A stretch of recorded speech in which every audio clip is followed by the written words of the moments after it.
Hey everybody, today we're going to be talking about Arphaxad, which is uh, Shem's son. Uh, and this is still part of the Power of a Name series. This is the first name after Shem in Genesis chapter 11. So, Arphaxad was born in 1658 after creation. His name means healer, releaser, fortress, stronghold.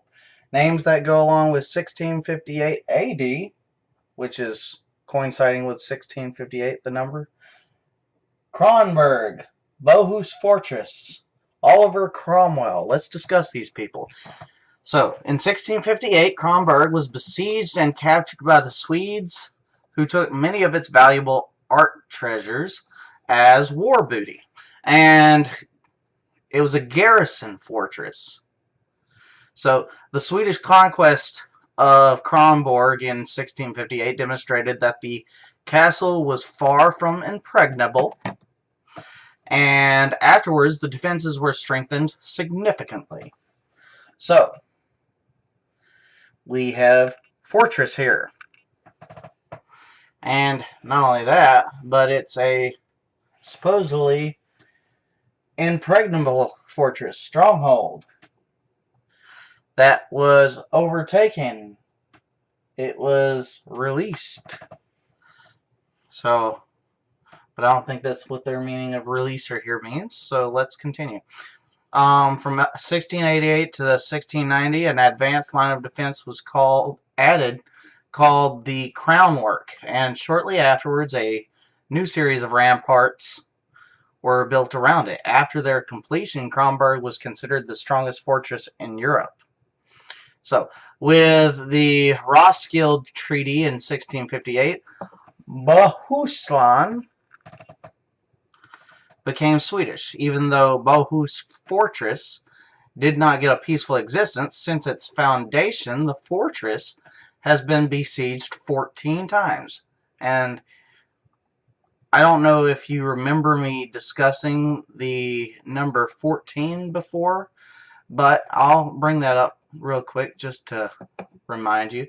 The 14th letter of the Hebrew alphabet is Nun. That's not the part I wanted to remind. Alright, the meaning of the numbers 14. Being a multiple of 7, 14 partakes of its importance, and being doubled, that number implies a double measure of spiritual perfection. The number 2 with which it is combined may, however, bring its own significance into its meaning, as it does in Matthew 1, where the genealogy of Jesus is divided up and given in sets of 14. 2 times 7. Generations.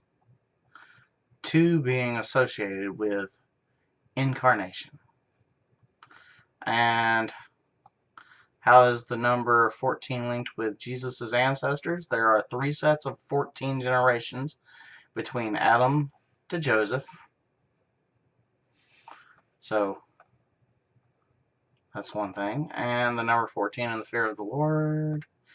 And the book of Proverbs. Nah. I think you get the gist. Number 14 is important. So, let's go back to what we were doing. So, 14 times, but has never been conquered. After the Swedes became lords of Bohus, it was Danes and Norwegians who besieged the fortress without success. Oliver Cromwell, he's next. September 10th, 1658. The devil is dead. This was a quote made toward the Lord Protectorate when he died. He was a Lord Protectorate. So when he died, it was like a releasing, I guess, for these people. So in the spring of 1657, Parliament voted to invite Cromwell to become king, since kingship was an office interwoven with the fundamental laws of the nation, as Cromwell himself stated. And there would be an end to constant innovation. Torn between his desire for settlement and his continued Well, yearning for a godly reformation, healer, releaser, that kind of thing. He hesitated for many weeks and then declined the title. Cromwell did agree, however, to a new constitutional arrangement that restored many of the trappings of monarchy, including the restoration of the House of Lords. And that decision provoked a Republican backlash and Cromwell's final parliamentary session ended in bitter recrimination and in accusations of a new Egyptian bondage. All right. So, Cromwell was one of the signatories of King Charles I's death warrant in 1649, and as a member of the Rump Parliament, he dominated the short-lived Commonwealth of England. He was selected to take command of the English campaign in Ireland in 1649-50. Cromwell's forces defeated the Confederate and Royalist coalition in Ireland and occupied the country, bringing to an end the Irish Confederate Wars. And during this period, a series of penal laws were passed against Roman Catholics, a significant minority in England and Scotland, but the vast majority in Ireland. And a substantial amount of their land was confiscated. Cromwell also led a campaign against the Scottish army between 1650 and 51. On April 20th, 1653, he dismissed the Rump Parliament by force, setting up a short-lived nominated assembly known as Bare Bones Parliament. Interesting name. Before being invited by his fellow leaders to rule as Lord Protector of England, which at the time included Wales, Scotland, and Ireland from December 16th, 1653. And as a ruler, he executed an aggressive and effective foreign policy, and after his death from natural causes in 1658, he was buried in Westminster Abbey.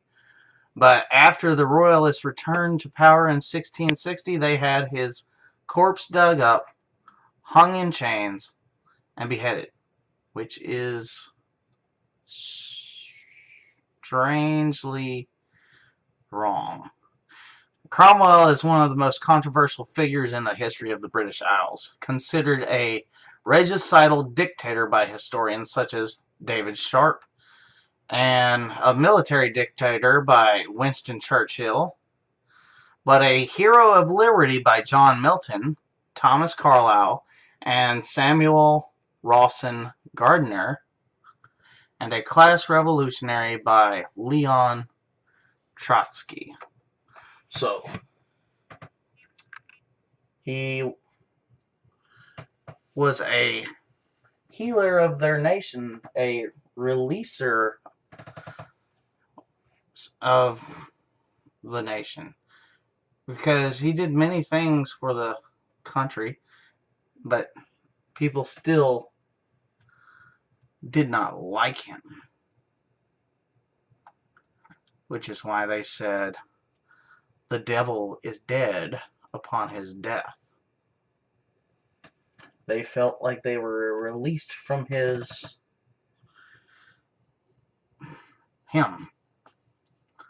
in general. So, and that is it for this name. It was a short video, so I hope you enjoyed, and thank you for watching.